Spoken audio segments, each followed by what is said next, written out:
kind of debate-like conversation or something like that? No. You're not going to have a debate-like conversation today, Mansoor. You can ask questions. Even if your questions like, does God have a God? Okay. No problem. Does God we'll have a answer God? those questions for you. Okay. In John, I'm sorry, Mansoor. Hold on a sec. Let's do this once for all. No more Socratic method. Absolutely not allowed.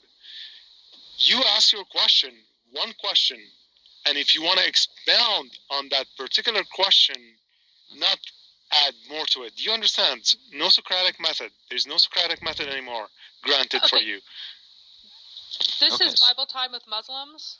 So let's all turn in our Bibles together to John chapter 20, beginning in verse 11, because we need to see context, because text without context is pretext. Now Mary stood outside the tomb crying. As she wept, she bent over to look into the tomb and saw two angels in white, seated where Jesus' body had been, one at the head and the other at the foot. Why is a woman in there yakking?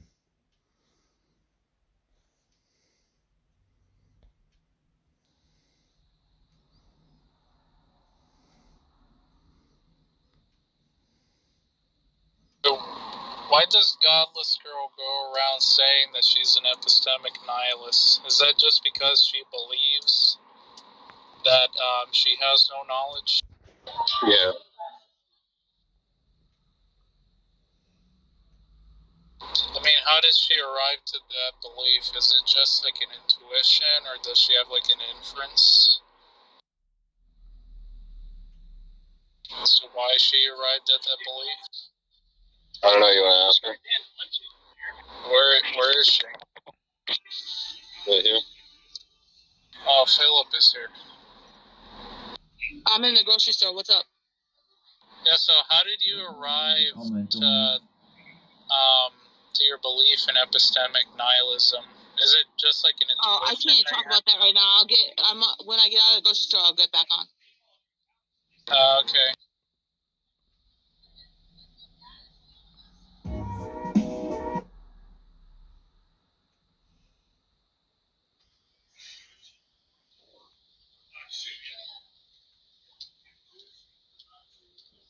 Yeah, great insight. One of the workers at Publix is talking with one of our customers about Judaism. Oh, it's fucking weird. Hold on, dude.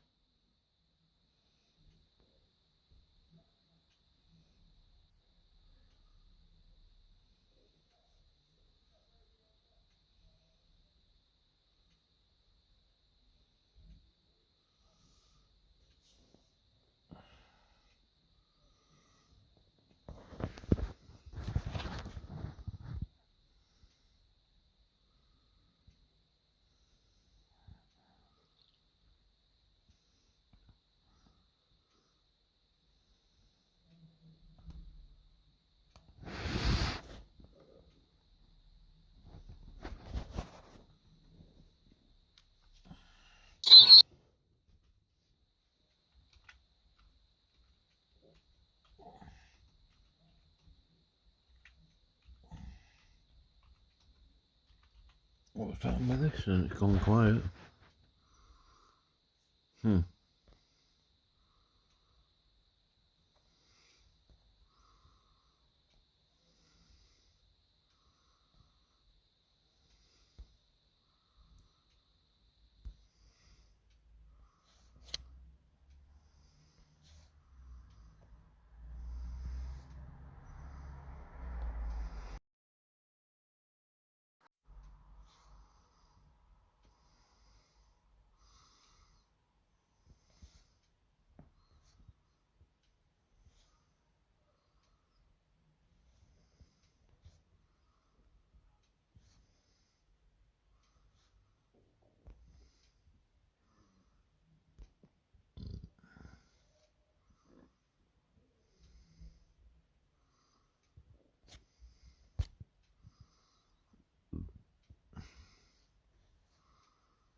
Cause an issue, but they got, a thrill from it. And this guy seemed like that to me because he went from one weird doctrine to the next.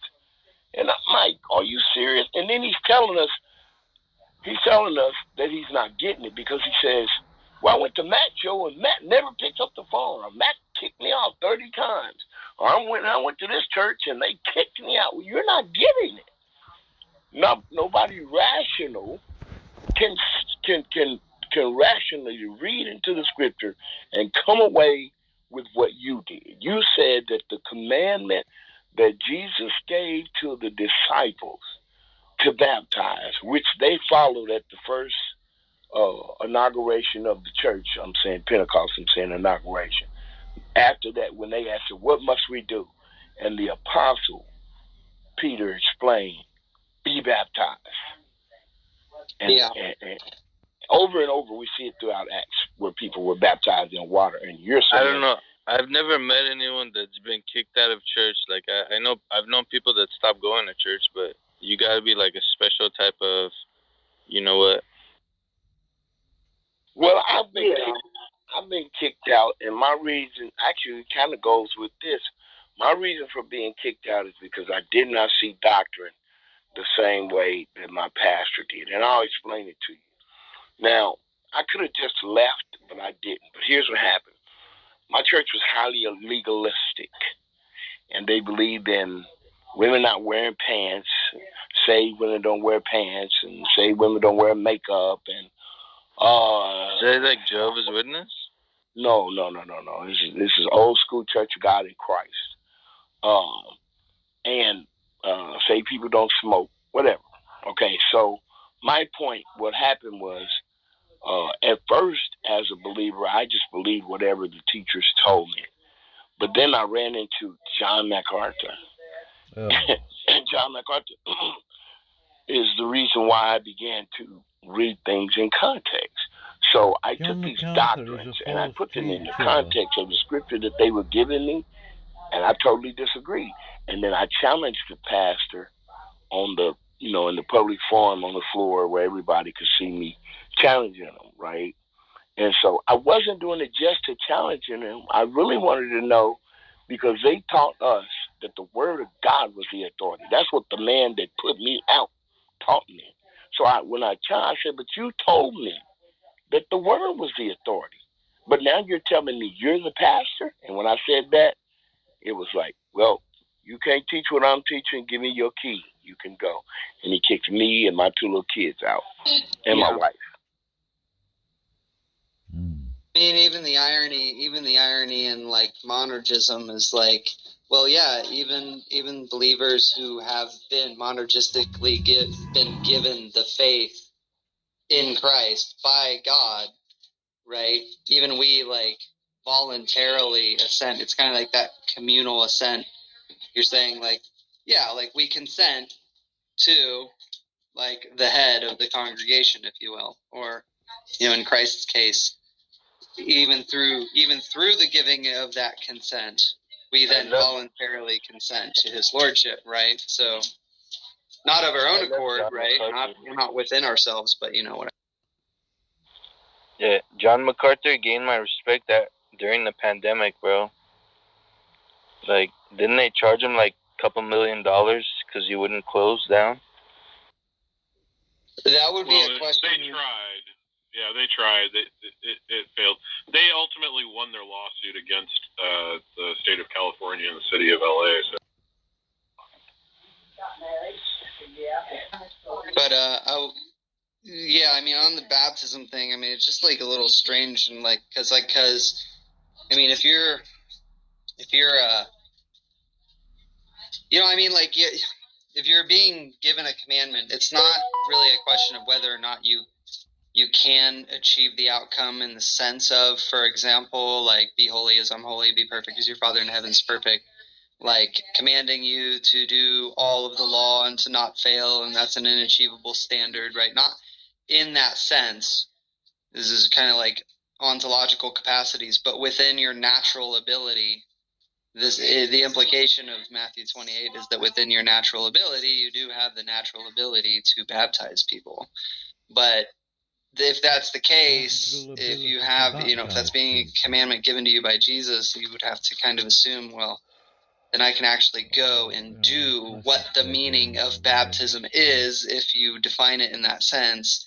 meaning like every time that I go and baptize, whatever the preconditions are for me determining that I should baptize this person, you should be able to show an actual effect. Like you place your hands on someone and then the Spirit falls upon them, and either, depending on how you want to define it, they then have a regenerate heart, or they prophesy and speak in tongues, like in Acts 19, right? So you should, if you relegate it to a spiritual reality, you should be able to correlate the effect, to your baptizing people. And that's just not the case. And that's really, for me, the strongest thing is like that seems patently. Water baptism is a good thing, Circumcision is a good thing. Respecting your parents, you can go on and on, but is it salvational? Yeah, because you're even your works, right? Even things that you say, like, you're reading Ephesians, 2:10, prepared beforehand for good works, right? Those good works really are not a result of yourself, as if like, I'm going to walk out today and you know what? I'm going to catch me a Hitler and I'm going to walk a grandma across the street, right? Like, if you do that, you got to ask, like, well, why do you do that? Well, it's because the kind of faith that's been deposited in your heart, by the Spirit as your inheritance. So you do that really on the impetus of something else. You're not doing that autonomously. Just like, for example, so 1 Corinthians. You don't do it because you have to? You do it because you want to? No, both. No, I'm saying both. I'm just saying, like, if you go, like, so for example, in 1 Corinthians 13, nobody can profess Christ as Lord except by the Spirit, right? So nobody can say it is good and I ought to do anything that is good except by the Spirit, right? So these works that you do, they are the manifestations of the spiritual reality of which you have no absolute control over. You can't say, I have absolute autonomous capacity to believe in Jesus Christ is truth. There you go. I just decided spontaneously that that's the case, right? And then you follow your works with it. Like, that's what I'm saying. So even the works you do, they're just a reflection of a more fundamental spiritual reality is what I'm getting at. I think I understand what you're saying. I'll even go as far as to say the Spirit will help you do those things. But do you think there's any time that you will ever not do exactly what God wants? Yeah, of course. But that's why you can ascribe to man there being two wills waging war with one another in their being, like Romans 7, right? So the reason that you do anything in the right light with the right intention at all is because you have the Spirit within you. So all genuine good, like faith, or you genuinely, right, respect another person and do not murder them, and you say, well, I don't murder them because they're made in the image of God. Well, that's right intention, right? If you're an atheist, you don't believe in God, you say, I don't murder them because it's pragmatically destructive, or like, well, I'm just a humanist and that doesn't, promote prosperity. Then you get into that question, right? They're being free from the source of truth, so they're just going to be like, you can ask them, well, what is that?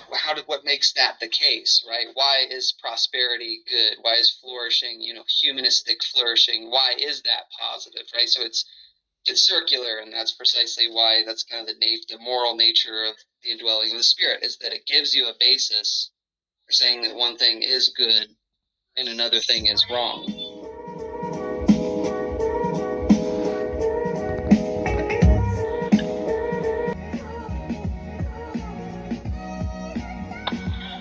Yeah, it's almost like the schoolmaster is teaching you how to live in a free world, so as to say. Yeah, I was. So I've actually. So there's this discussion that's been. Piper, stop squeaking. there's this discussion I've had with atheists. I actually wanted to bring this up. This is part of the reason I actually jumped in the room to see if you guys were actively engaged in a discussion or not. But I don't know if you've ever heard atheists talk about like the Reformed position on Romans 1, where, like, we'll say, like, well, you know that God exists, right? And they're like, how can I know anything? Hold on, just. Okay. I want to know if your bird is named after John. Huh? Is your bird named after John Piper? That is amazing. It's a dog, but. And yes.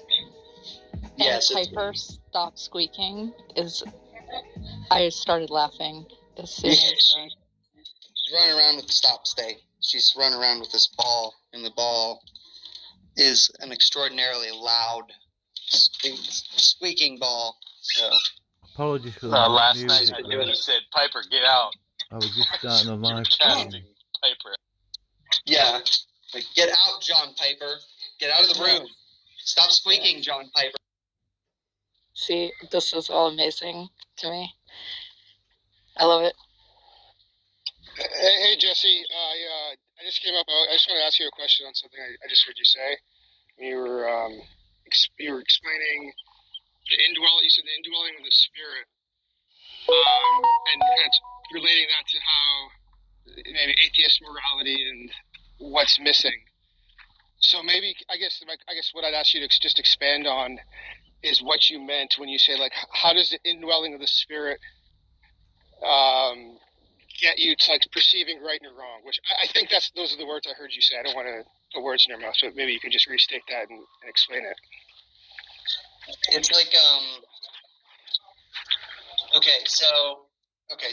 this is gonna be a little bit just several times. So basically, I mean not today, not right now. I mean, I've said this several times in the past. So, like, think of it like, okay, so if Jesus is truth, right? In order for you to recognize what is true, you have to already be leaning on that reality, right? Because if you're not leaning on the reality,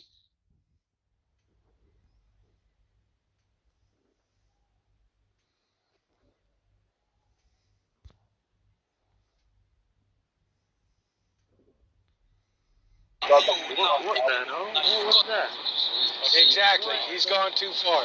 Everyone pause for a second, please.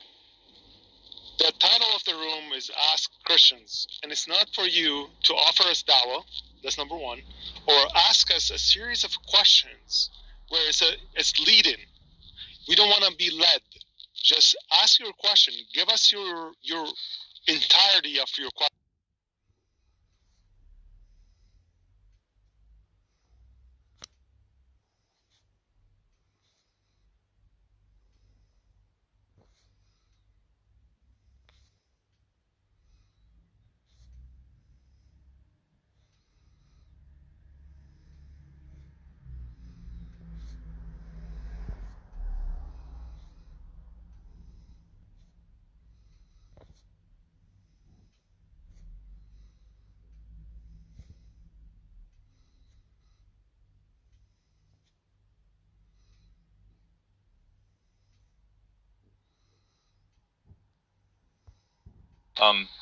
Arizona.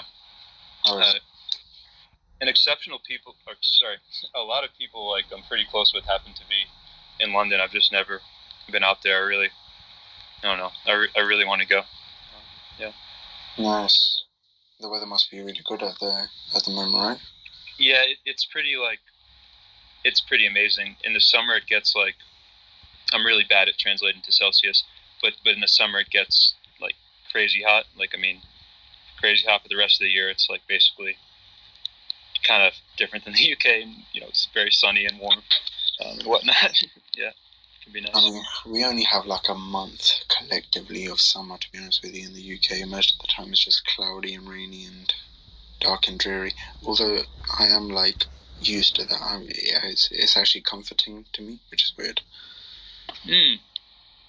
No, I can actually relate, like, the feeling of rain and cloudiness, kind of like kind of chills me in a certain way.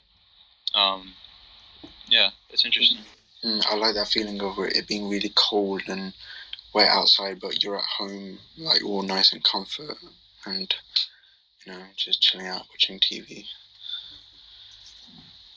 Yeah, for sure. Yeah, this goes kind of deep. Like a lot. Gratitude is really, really crazy important to me, and something I miss about like being in the cold when it's really cold is like when you're so cold, like you're grateful to get inside, but if you live somewhere where it's not freezing, you don't have that same like gratitude because you weren't freezing outside. Yeah, exactly. But what did you think about what JS was saying?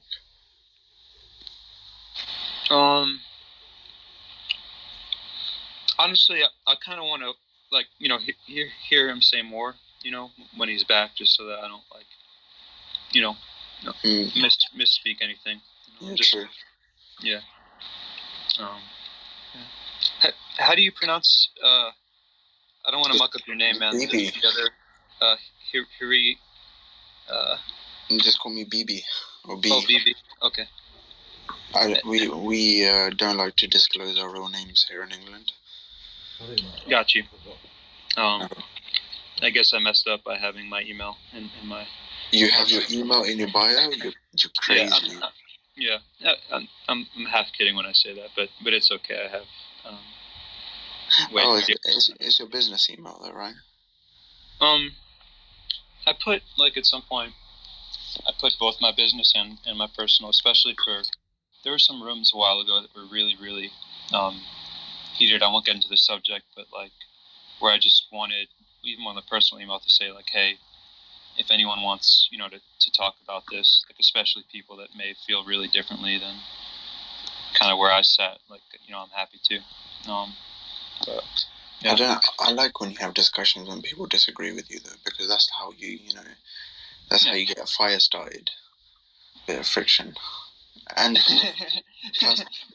mean, like how interesting is a conversation though when everyone agrees with you? It's like that conversation is not really gonna go anywhere. It's like, yeah, okay, I agree. That's it, done. It's nice to see other people's perspectives as well.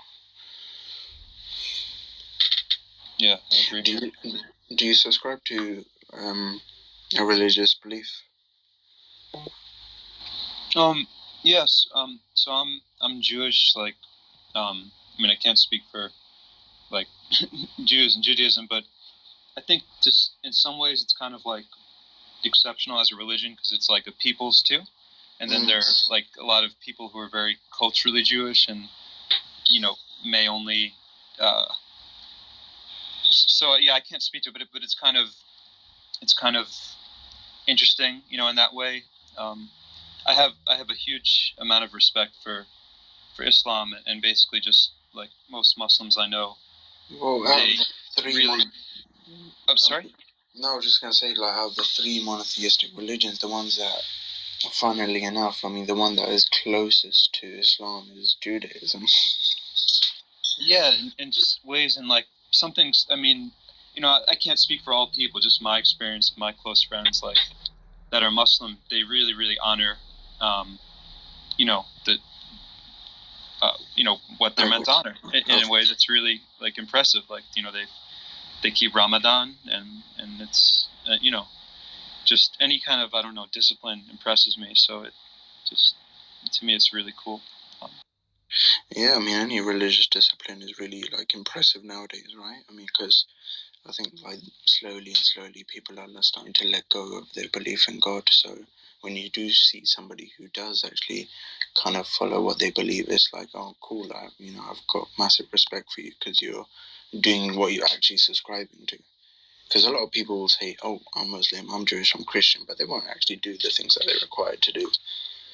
Yeah, and for sure, like, for me, in any respect, that's one of the things that matters to me so much, and that's why, like, I don't love when we create these really sharp, like, this group, that group, because it's like, what about the people within the group, right? And like, kind of like you're saying, within a bunch of different groups, you have different people that might really follow through on whatever kind of they're saying they subscribe to, and other people who don't. And I think that's super important. It's a great point. At the same time, it is very hard though, you know. Really hard. Sorry, I didn't. How do you pronounce your name? With the H? Can someone help me out here? I don't wanna cock up his name.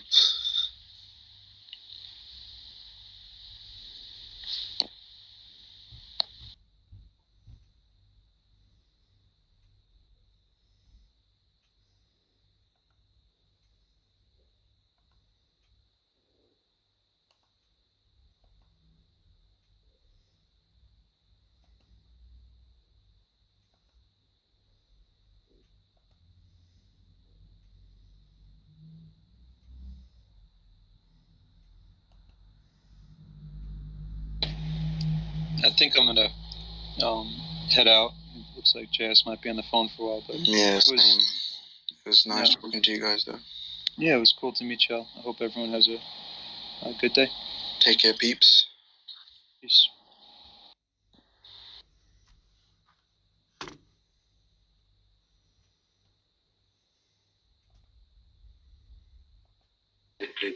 Hello, are you guys atheists? Hello? Yeah. Yeah, man. Are you an atheist? No, I'm a believer. I'm this.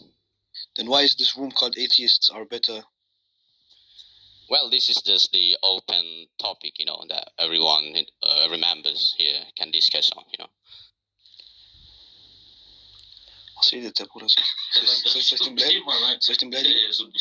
Listen, bro. Your mom's blind. I show her the way to my room. Then I just not. What did you say, man? That's crazy. Say wallah.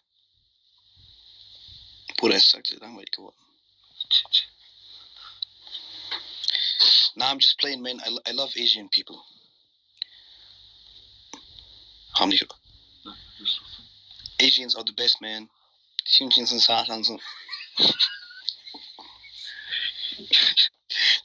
a fool. I don't want to listen to that.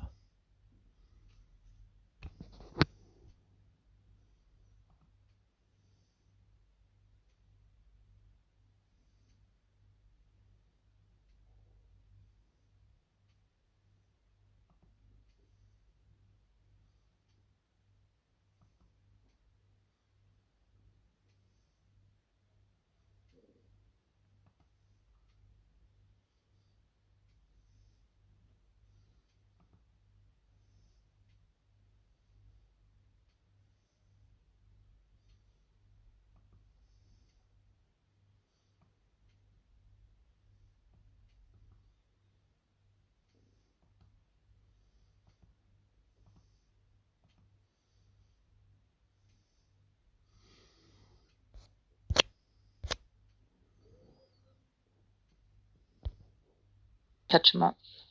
Yeah, so knowledge is a subset of belief. You can't know anything that you don't also believe, but you can believe things that you don't know, right? So because knowledge is constituted by justifications of individual beliefs, right? So I can say, so for example, you can walk into a bathroom stall and see written on the wall, "It is raining in Moscow." And if you do that, you could just say, "Oh yeah, I believe that's the case. It's raining in Moscow." But it would be but you can't say that you know it because it's removed from any kind of justification. There's no justification that goes along with the belief.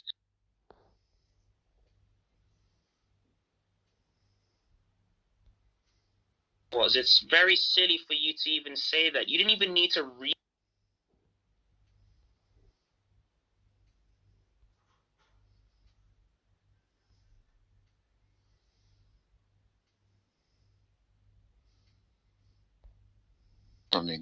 Because in Islamic theology,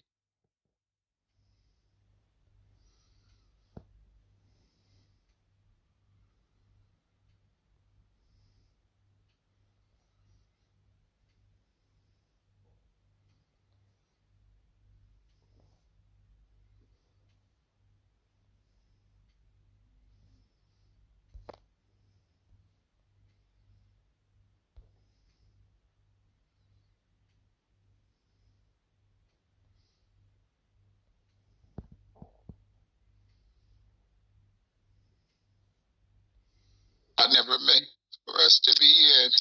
Oh, glory to God. But I'm going to stop there. Thank you. God bless. Oh, give over.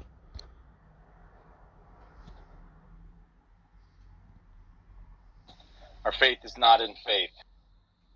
Yes, I agree, right? I absolutely agree. I'm saying, as far as their objections go, right? So if I say, from Jesus, it was transmitted through the apostles and the church, and it basically was like, disseminated and down and stuff. Wait, can you, did they pin the link, by the way, to the church father that you mentioned? I'm pretty sure that Mary could ping the link. She's a moderator. Abu can ping the link. For anyone that wants to access the link, it's on New Advent. Just go to Theophilus of Antioch and you can see his one work. Oh, now I'm a moderator, so I can basically access the work. Thank you. Just give me a second. I'll get you the work right now, right? All right. Okay. Okay, are you actually going to read, I'd recommend that you actually read the entire book. You don't need to read books 1 and 3, just read book 2. Book 2 is really interesting. It talks about the Christian concept of creation, okay? Okay, just pin it, I'll have a look. Well, for now, I'm not going to read it right now while we're in the room, but I just want to have a look at the part that you're referring to. You shouldn't ever look at quotes out of context, right? The reason why I wanted to give you the context of when he's talking about the creation of the world is so that you understand that he's saying that the Old Testament is an allegory for the New Testament. The 3 days before God creates the light is actually a symbolization of the 3 persons of the Trinity. That's what he argues. Now, I don't know where I can put a link here. Okay, I can put a link here. All right, just put the link in. There you go. All right. You should be able to access it now. So yeah, now I've answered your question. If you have any other questions, you can ask the other panelists. Sorry for wasting your time, guys. You're always welcome, brother. Thank you. Yeah, it's always a pleasure having you share with us, brother. God bless. One more thing. I've actually been able to track down the quote that I had. This is me when I was doing some research on Origin, okay? Now, if anyone wants to access this paper, this is by Ilaria L.E. Ramelli, and she basically writes a text known as, she writes a paper known as Origin, Greek Philosophy, and the Birth of the Trinitarian Meaning of Hypostasis. Now, I believe it's on page 29? Page 29? Jesus Christ, I might be wrong, God forgive me. Basically, on this page, she basically talks about early pagan philosophers, and she wrote this for the Harvard Theological Review, and actually she basically says that even in Plotinus's work we can see influences of early Christians such as Origen, and so we can actually see that even the pagans were taking concepts from the Trinity. So this is on page 330 of the Harvard Theological Review, and it says this: the one, the intellect, and the soul, this is talking about Neoplatonism, are the 3 principal hypostases. This is much more Porphyry's terminology than Plotinus's. But why did Porphyry introduce this innovation? Which examples or sources of inspiration did Porphyry have for such a conceptualization of hypostasis? I suspect that he may have been even inspired by Origen, whose work he knew quite well, and by his technical use of hypostasis, which Porphyry transposed from the Trinity to Plotinus's triad of first principles. In fact, both the hypostatic meaning of hypostasis, which Porphyry ascribed to Plotinus, and the identification of the 3 hypostases with the arche, or first principles of all that exists, make me suspect that Porphyry may have had in mind Origen's Trinitarian technical terminology of hypostasis and his philosophical masterpiece. For here, Origen presents the Trinity as the principle of all, and more specifically, the 3 hypostases of the Christian Trinity are the basic foundation of all reality. The point is simple. How can the Trinity be founded of Nicaea when we have pagans before Nicaea taking the concept of the Trinity or of hypostasis and terminology like that from earlier sources of Christianity? It must mean that the Trinity as a concept was founded much earlier than Nicaea. You understand? No, I do understand your point, but does the wording, is it the same when it comes down to John, the Gospel of John, when it's translated? The Gospel of John is that the Word is God and the Word became Yeah, but the word theon, I don't know how you pronounce it. Is it? It doesn't matter in Greek. It doesn't matter in Greek. Well, what does Okay, it, Sig, I can handle the grammatical argument. You got this, Mary. This is talking about. Yeah. So, grammatical argument. Hang on. So the grammatical argument is from Jehovah's Wait, you're in the Matrix. Witnesses. You're in the Matrix. I can't hear you. Sorry. No problem. Wish that woman would shut up. Stop interrupting. Go ahead, speak. Okay, cool. All right. Yeah, go ahead. So, this argument is actually sourced from the Jehovah's Witnesses. Now, you have to realize that the Jehovah's Witnesses were founded by a dude who knew absolutely no Greek and yet made claims that he knew the Greek better than anyone. This was actually proven in court. He couldn't even give the names of the letters of Greek and Hebrew, yet he said that he knew them all fluently. So, the, quote, brilliant, unquote, argument is the fact that when it says the word was with God, there, that with God has the article. So it's an articular noun, right? And then it says, and God was the word is actually the order because it's an emphasis. It's an emphasis that what the word is God, so that has the point of emphasis because unlike English, you can have things in whatever order in a number of different orders in the ancient Greek because they had all these cases. Now, when it says the word was God or God was the word, the God in that one is not articular. Now, the theos and theon is just parts of speech. So just like in Arabic, like you have Allahu or Allaha or Allahi, like depending on where Allah is, whether or not it's the genitive, the nominative, the accusative, stuff like that, right? Wait, so let me just make sure I'm understanding you correctly. I don't mean to cut you off. So the person that translated it, right? So he didn't know Greek, and that was proven in court. I'm saying that the person who first made the claim that this is not saying that the word was God was a guy who did not actually know Greek at all. He made this claim and he just lied about what Greek says, okay? Now, just like in Arabic, if you go to the Quran, you will see sometimes if Allah is in the nominative case, it's the subject. It's Allahu, right? Allahus, whatever, right? No, I get the point that you're trying to make. Yeah, go ahead. So if Allah is the object, then it's Allah-ha, and if Allah is the genitive, it is Allah-he. And I don't know what the terms are in Arabic, but those are the terms in English for those. Theos is the nominative. Theon is the accusative, I believe. Yeah, because of where it is. It's it's a predicate. In the predicate, it turns into theon because it is in the predicate, okay?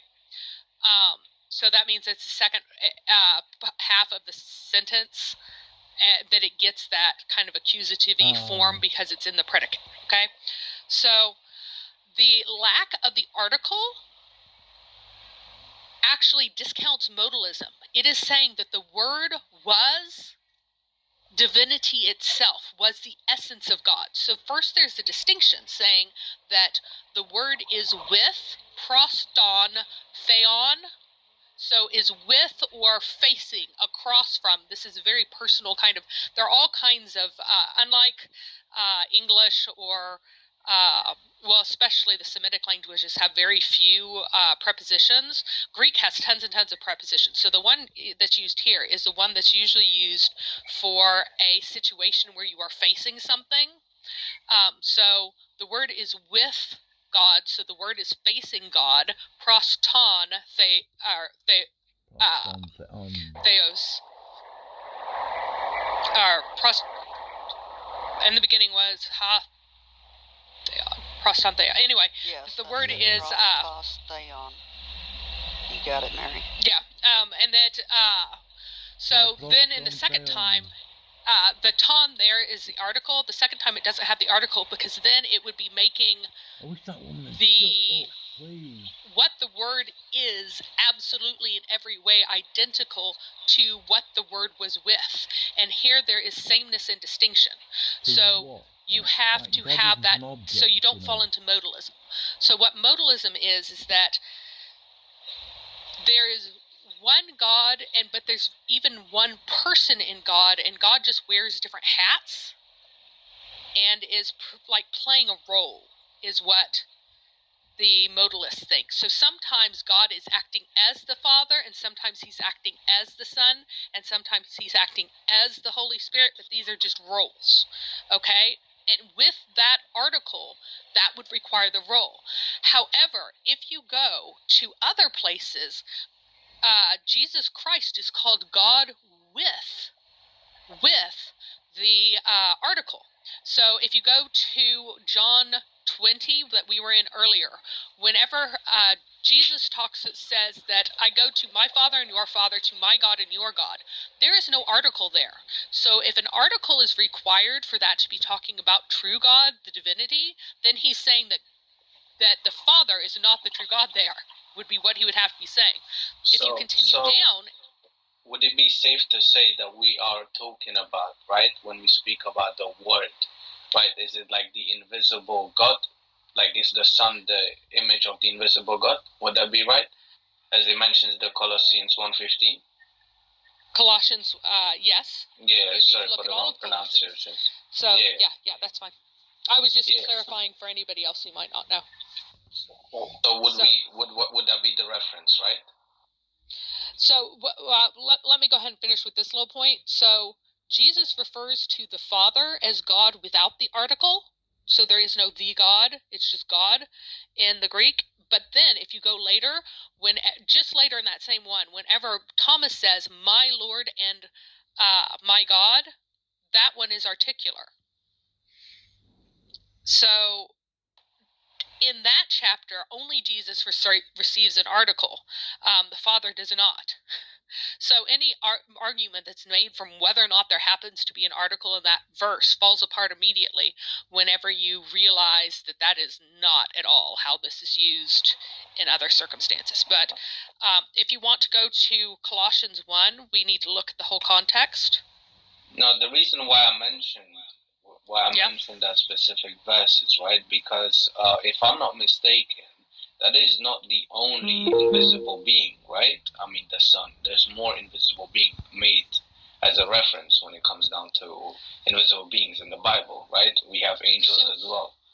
So, the invisibility of the Father is because he dwells in light inaccessible, and if we were fully in the presence of God, he would destroy us.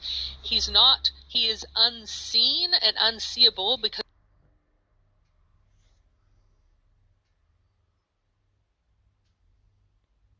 Yo, what up? What up, homie? Hi. What are we looking at? We're doing a review of Joe Sunseed's debate. Which one? With Christian ID. Oh, is this recent? Yeah. Okay, who made like better? Who did it better? In your opinion? I just thought they were talking past each other. But I think Joe Sunseed. I don't know. I think Joe Sunseed isn't that good of a debater, in my opinion. He just doesn't go for the neck. You know what I mean? He likes to bounce around. with all these. I don't know, like some people like cheap rhetorical points and stuff like that. I don't really care about it. He should have gone for the head. Have you seen his debates with Gardup, JF, about race realism? No, but what does he say? What is his argument in that? Who JF or Joe? No, Joe Sonsi. Yeah. Well, he didn't respond to his points properly, I think. But he was saying like, oh, IQ is better explained by these social things. Yeah, but that's all like empirical stuff, and I'm not sure like where did Joe Sunseed get the empirics for that? Because I don't think there's like a consensus. I mean, trying to show whether a genetic factor or a social factor is responsible for something is kind of difficult, because how do you actually measure how much of what factor is responsible? Like, if you need a particular gene and a particular kind of environment in order to be like produce certain behaviors, well, which is more responsible? Presumably both. Like, they're both responsible. How it's not really clear how you're supposed to quantify which one is. You know what I mean? Like, I mean, I see your point, but it sounded like if we ask, for example, right? If we ask about like fear, for example, fear of snakes, and we look at the different cultures, right? Even cultures that don't specifically maybe indoctrinate kids into like fearing snakes or whatever. Yeah. And you see this common pattern, then it's a good reason to believe that fear of snakes is something innate. But here's the thing, though. You might think fear of snakes is innate in the sense that there's a common set of genes that people can have that make them fear snakes, and that it's heritable. But you might also think that, well, cultural factors do play a role. Like, if somebody made you, like, if you grew up in an environment where snakes were, or you like took care of snakes and you were friendly with snakes, you might not. So it's like, I mean, I'm not sure. I mean, how do you measure? I mean, you're just saying that there's a genetic factor, but I don't think anybody's disagreeing that there are genetic factors. No, because the question is like, what's the best explanation for it? For example, that's what I'm saying. It's not real when you say what's the best explanation. Well, what are you taking an explanation to be here? Because if you're saying something like, what are the necessary and sufficient conditions, you might think that the genetic factors are not in themselves sufficient. You might think social factors are necessary in that case. I mean, in a sense, you can't really exclude any social factors at all. That's right. That's what I mean. Yeah. Because if I don't feed you as a kid, you're never gonna grow up. Right, and that's my point. Like, would that be a factor? Yeah, but we're saying if you hold all these things equal, right? And we look, for example, we look at two people that are sufficiently similar environments, and one has IQ 150, the other one has 100. Then it seems like the genetic explanation gives an account of why one is better or one has higher IQ than the other. Yeah, sure. Let me just tell you how it works in like this population like context, right?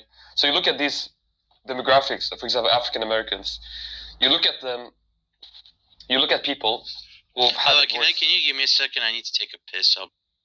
Okay. Oh.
saying were you saying something like why on average black people have lower IQs is better explained by genes than by social?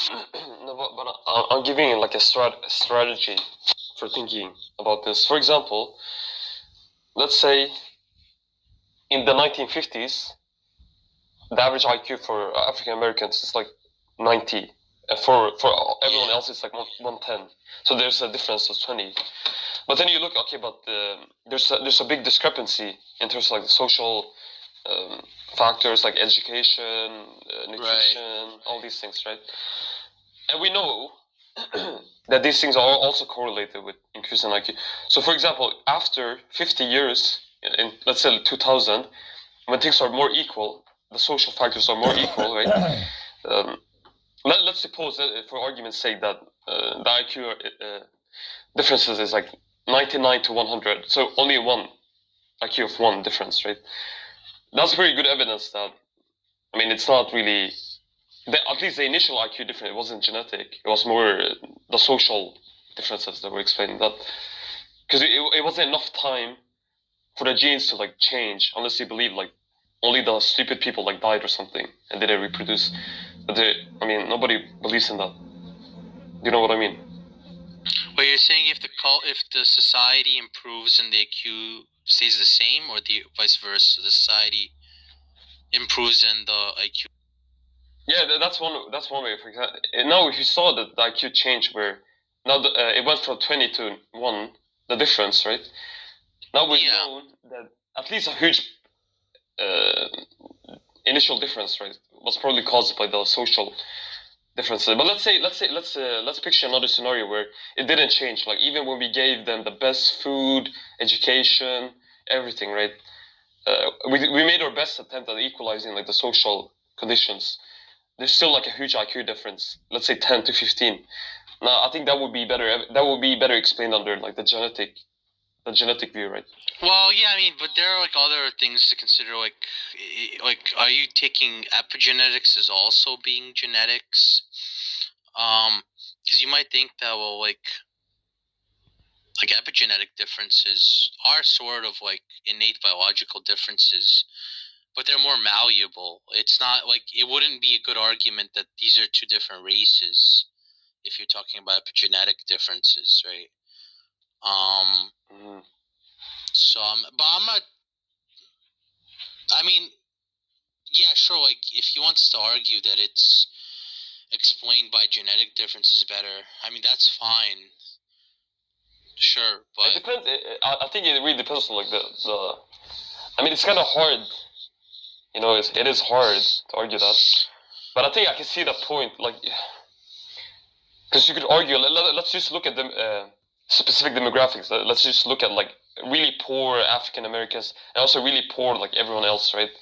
And let's try to like look at these demographics where like everything's as equal as we can measure, right?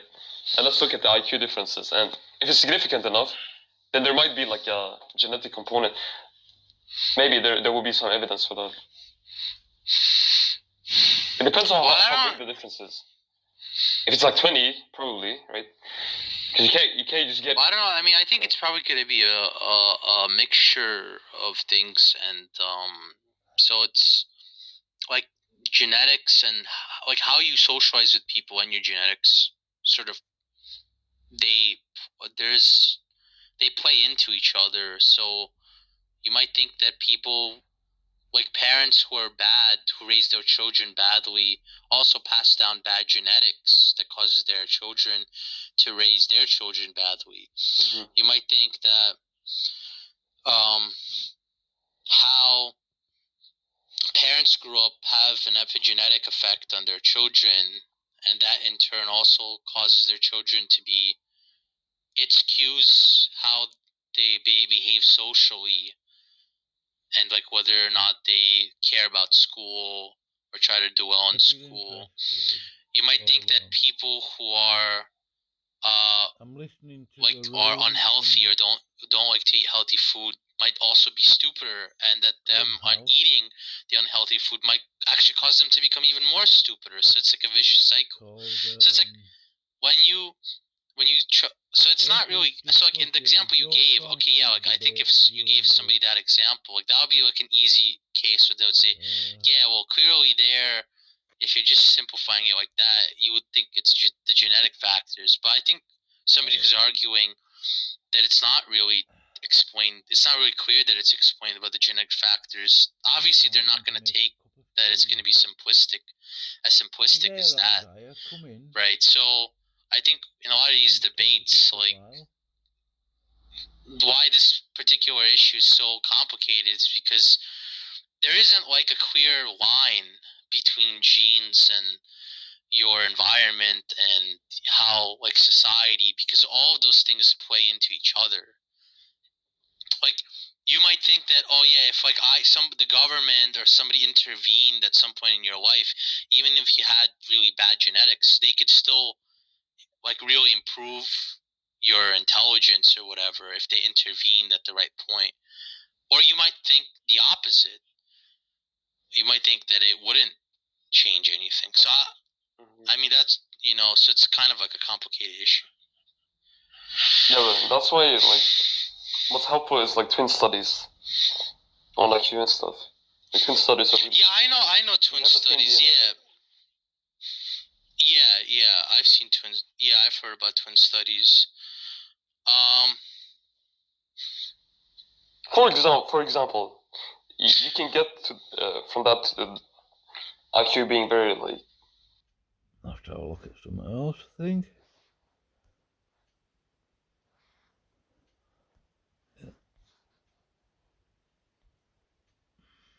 It doesn't necessarily follow that therefore there is no God.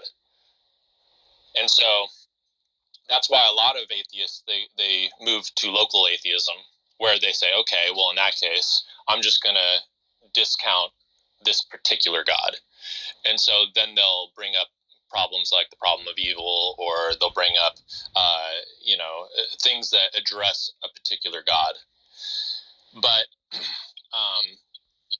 the problem with when it comes to like, the things that you're observing, when we base our conclusions off of our senses, when we use our senses as our epistemological starting point, this is why presuppositions are so important. Because when I look at the sky, for example, I look at the sky in light of God's revelation.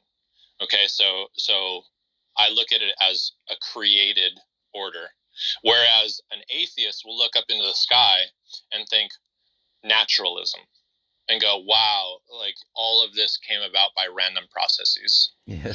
And so when you present evidences to atheists, and this is the problem that we have in archaeology and in paleontology and fields like this, because when we're studying historical artifacts, what the carnal mind is going to do when they are presented some artifact, they're going to look at it through the presuppositional lens that that this came about by natural processes or by my naturalistic historical viewpoint. And so they're going to interpret that evidence completely different than someone who's looking at that same piece of evidence through a biblical lens and say, okay, the universe was created in 6 days. Here's the historical narrative of our past through the Bible. This artifact looked like it could have been from this era and from this tribe or from this people group, and then you can extrapolate from that presupposition, from that biblical presupposition, how it is that artifact ended up where it is today. And so this happens with pretty much everything when it comes to studying the past and looking at things through your presuppositional bias. And that's why it's almost pointless to engage in atheists over particular evidences, because they are going to take those same evidences that you give them, they're going to completely reinterpret them through their lens, through their bias. What does this have to do with Gideon cases? I've tried to follow this conversation the whole time. Like, what is the contention and debate? What is the Gideon cases? Well, Gideon cases is what Jesse was talking about when he talked about, you're looking at a hill and there's like a little sheep. Yeah, it's like a cardboard cutout, and the justification's misplaced. Yeah, it just means that like they basically with Romans 1, the suppression of the knowledge that they have is that they want to believe. Like, so for example, they have justifications to believe that the sheep's out there. But instead of believing in those justifications, right, they're just going to look at it and assume that it is in fact a Gettier case because they don't like the implication of it not being a Gettier case. Okay, so let me try to reinterpret that, Jesse, because maybe I don't like your language. So what I would say is that they do possess knowledge, that they do have justified true belief. I agree. Okay, so, and it seems like you're saying they have, I like Greg Bonson's account, obviously, probably, but that doesn't mean I necessarily like his account of, like, self-deception. So self-deception is like they have a second-order belief in which, they believe that they don't believe in a, God or something, like accounts like that. Yeah, it's basically, you have, like, the issue is that they both believe it. They both believe and know in what in God, right? They just want to affirm that the justifications that they have, that they move from, they believe God's the case. They know God's the case. They basically want to say those justifications are false, right? So then they can just say. Then they can just basically go into reverse order, and they just want to say, well, the God that I believe and know in, I don't really know him because the justifications are the case, but the motivation to do that, to engage in a Gettier case, likewise is the same thing that would engage with belief. Like they would just say, like, like I could believe that a glass of milk's in the fridge and be wrong, and they would just say, well, yeah, I don't believe that either. Because the motivation's the same. Just in reverse order.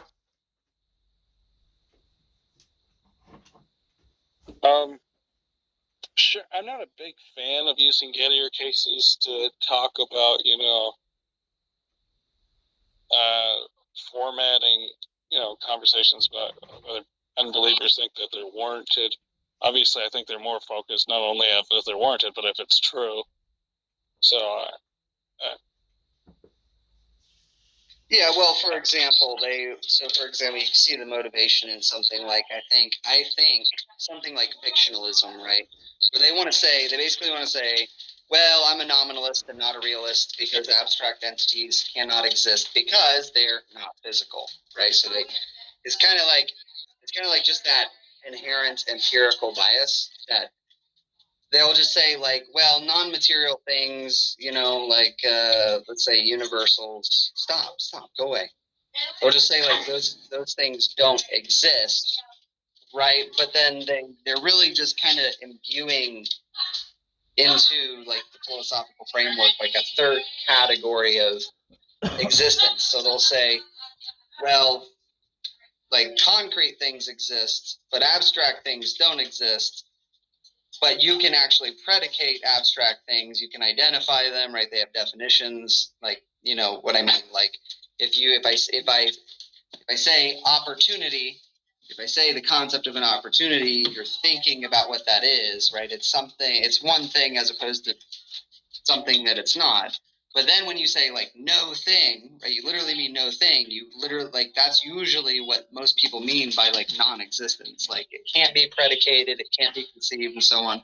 And that would be that third category. And honestly, I think that, like, fictionalism and nominalism actually kind of, I think they're really, they come out as evidently, like, just, false motivations. They just don't want to believe in the implications of the alternative, and it just violates the principle of parsimony because you're creating three categories of things rather than two, if that makes sense.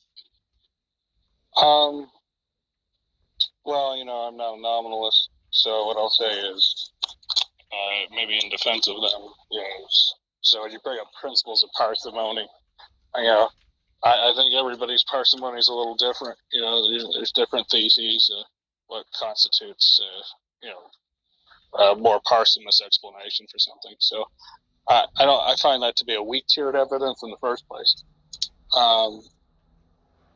Secondly, I'd say, my biggest problem with nominalism is a classification issue. Often when tried to, unless you take a pure eliminativistic approach, I think you end up in like infinite regresses. Especially with anything that, like, what kind of nominalism are you talking about? So I'm not super familiar with different kinds of nominalisms, right? Like I'm engaging these things in kind of more of a colloquial manner as I encounter them, right? And as much reading as I've been able to digest, so I don't know if I would be able to even answer that. Just basically that nominalism, as far as I understand it, basically says the abstract entities do not exist. Don't exist. Yeah, and usually how people catch that out is like, maybe they're like linguistic tokens. We just kind of talk like they exist. And others like to say, maybe they're concepts.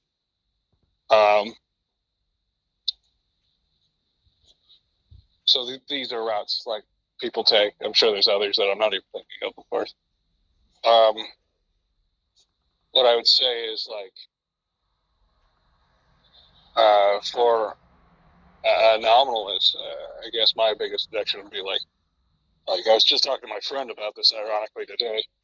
He talked about for concepts, it's really easy to explain the problem with concepts because concepts, represent something. So, in my opinion, it's like, the way I put it is, he said it this way: it's a concept representing a concept, which is really kind of like putting a box inside a box. Just ends up empty. And you can see how an infinite regress can form, because then you can ask, well, there's this concept of concept. What is the content of that concept? And then you keep going down the infinite regress. So basically, if I can see the sun, then I believe that there's a sun.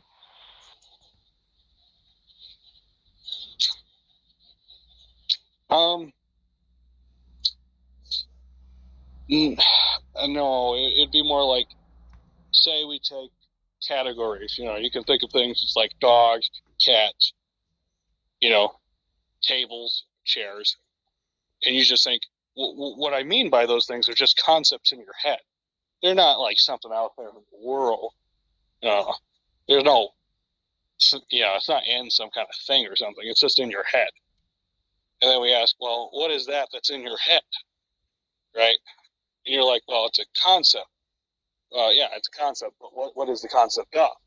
Because concepts represent things. Like I have a concept of a tree. Well, that's a tree. I have a concept of a phone. It's a phone. So where does this concept come from? What does this represent? And then... So better concepts would be something like the concept of an opportunity, or the concept of truth, right? Or the concept of like a proposition. Things that like, or you could say the concept of non-contradiction, something like that. For me, those kinds of things would be a little bit more self-evidently, like they're kind of like self-referential, right? So if you could say that, for example, like an opportunity is not directly referring to a concrete particular or like a specific thing. You'd say like an opportunity actually literally like it is the concept of multiple different facts of reality. They're like there's a confluence of individual factors that are likely to produce a particular outcome, right? But that almost seems to kind of like infer human agency and rationality in the observation of those individual facts. And that's why I think that's why that would be a little bit more useful in looking at like abstract things over like, oh well, all a concept is it's basically it's just referring to a physical thing. I think it can be more than just referring to a physical thing. So if you're an atheist, wouldn't it just be better to say you don't know if God exists or not? Yeah, but it's the question of how they would justify that to be the case. You know. So for example, like most people intuitively, I think would grant like thoughts are immaterial, and the degree of complexity of thoughts seem to be like just intuitively good evidence for a soul.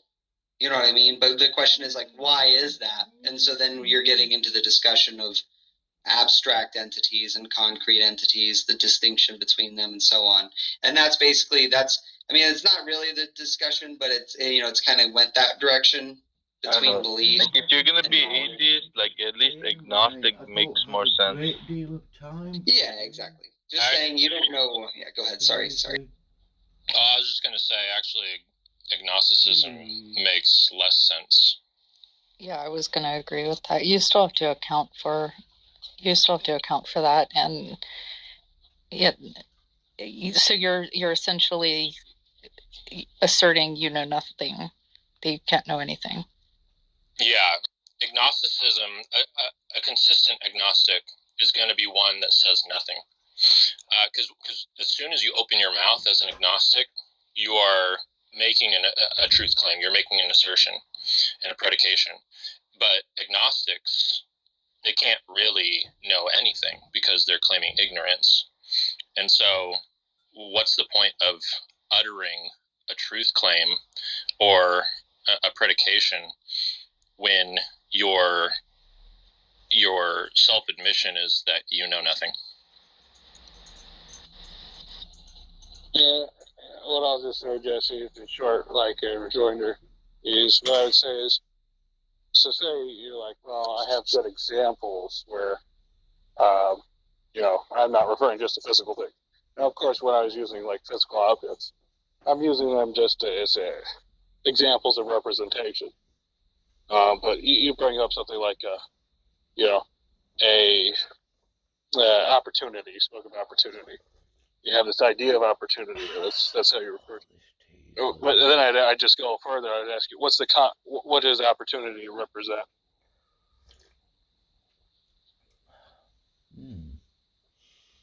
Yeah, sorry, I was on a different screen while I was listening to you.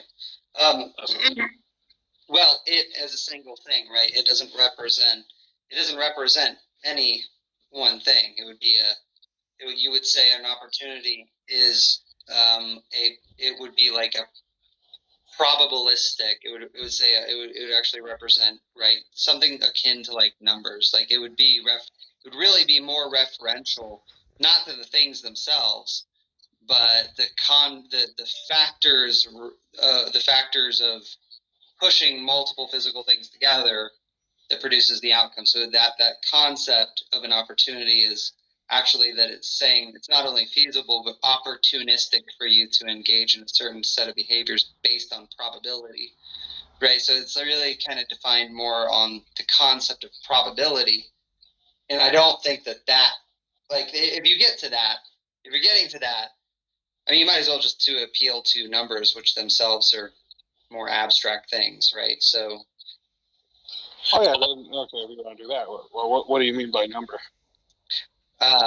What do you mean? What do I mean by numbers? Like numbers, like say, like probabilistic. Yeah. What is the content of a number? Because when you say, I know opportunity, it's this probabilistic thing that causes or whatever people to act in certain ways. And if we want to go down that route, let's go just to the basic, most a more fundamental category of just numbers. So I'd ask. Well, yeah, but I'm fine with that. All I'm saying is that it can't be reduced to concrete entities, right? Like I don't care. I'm fine if there's like an infinite regress, an infinite conceptual regress. But I'm just saying, like, what at this level, what I understand. I'm just saying, I think there are certain things, say, like the law of logic, right? I don't think that those can be reduced to physical entities. And, if you're familiar with James Anderson, he makes that just that exact case, right? So I think there are certain abstract entities that need not refer back to concrete realities. So, would you argue that abstract concepts are merely linguistic? Their ontology is merely linguistic? No. No. No. Like, so for example... That's a route you can do. Huh? That is an available option, but it seems like we're going more down a conceptualist route. And you invoked... Ironically, I don't accept Weltley's and Anderson's proposal. And just to explain for anyone in the room, their proposal is, you probably all think of like, or at least let's narrow it down just to what they talk about. So laws of logic, you've probably heard of them a time or two or someplace, somewhere. They try to say those things are grounded. They are divine ideas. So that's how they can, maintain their characteristics. You could probably think of their universality and so forth. You could see how like human minds are not proper. I mean, that's also another objection I would like throw at a nominalist in some regards. Like, how could you even know these categories accurately depict reality? But that's a different issue. We're talking about representation. So, but I think the problem is like, well, I don't like Malpass so much. There seems to be at least some problems with thinking that it can just go into an infinite regress. So what Weltley and Anderson do is they say that the content of God's thoughts are identical to the thoughts themselves. But for humans, that's not true. So what happens in your case is that you have a vicious infinite regress, and this has been pointed out by, I think, like Malpass. So that's what I'd say in rejoinder. Yeah, I mean, I don't know that I would really. I don't think I would die on that hill. I don't know if I would say. I don't know if it would be vicious or not. I honestly don't know enough about the discussion to say that, because remember, we've gone down the rabbit hole, right? But I wanted to just make I'm not using this as like a scapegoat, get me out of the conversation. I'm saying I don't know, but I was really just between belief and knowledge, right? Because I don't know, the laws of logic. If the laws of logic just you're saying that would be problematic, because to say that they are abstract things with you deny that the laws of logic are, or not maybe deny, but you find it problematic that the laws of logic are the thoughts of God because it relates to an infinite conceptual regress. Is that what you're saying?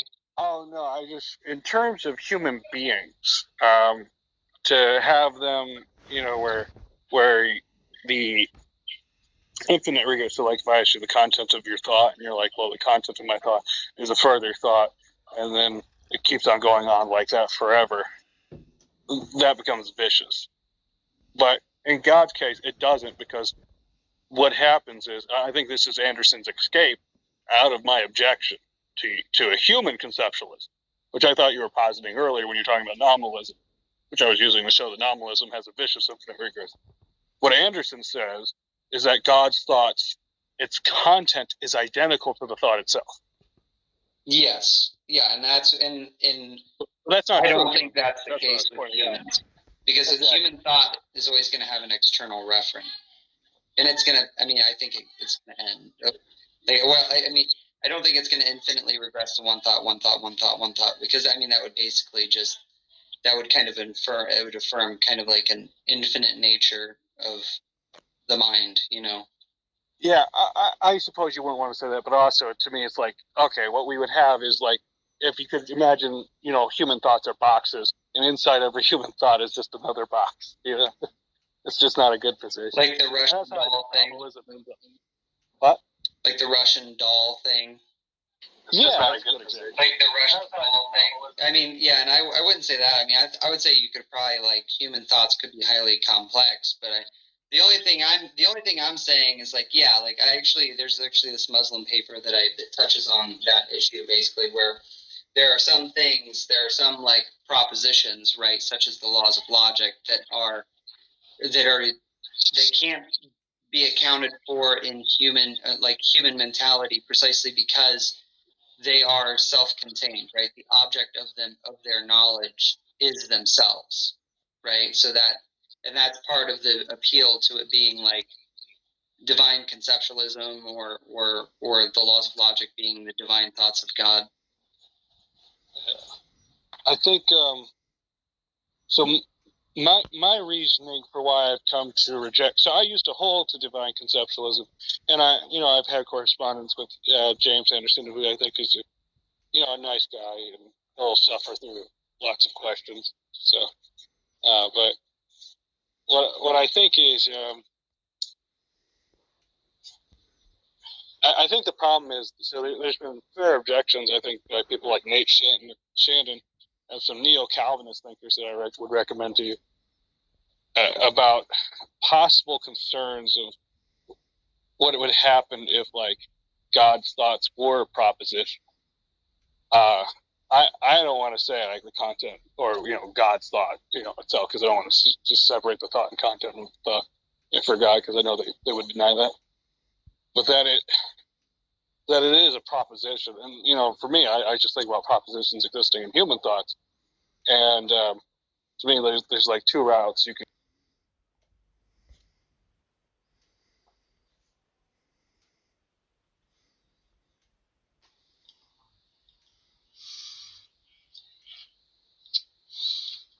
But I want Ethan to debate Jack or like somebody in our circle.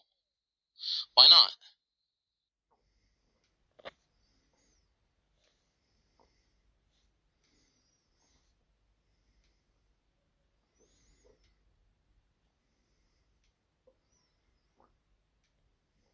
Form of That's morality exactly what your position entails.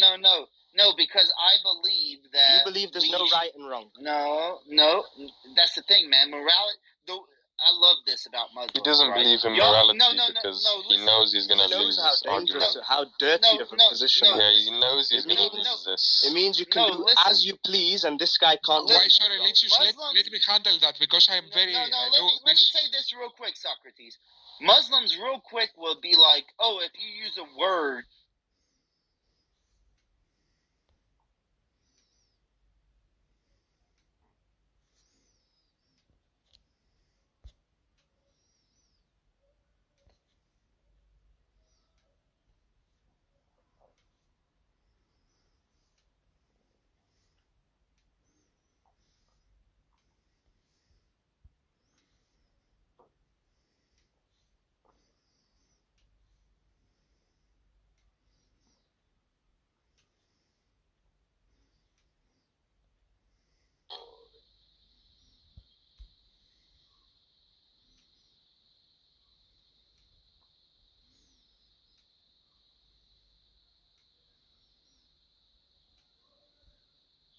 Hey, if you have a question for me, raise your hand and I'll bring you up.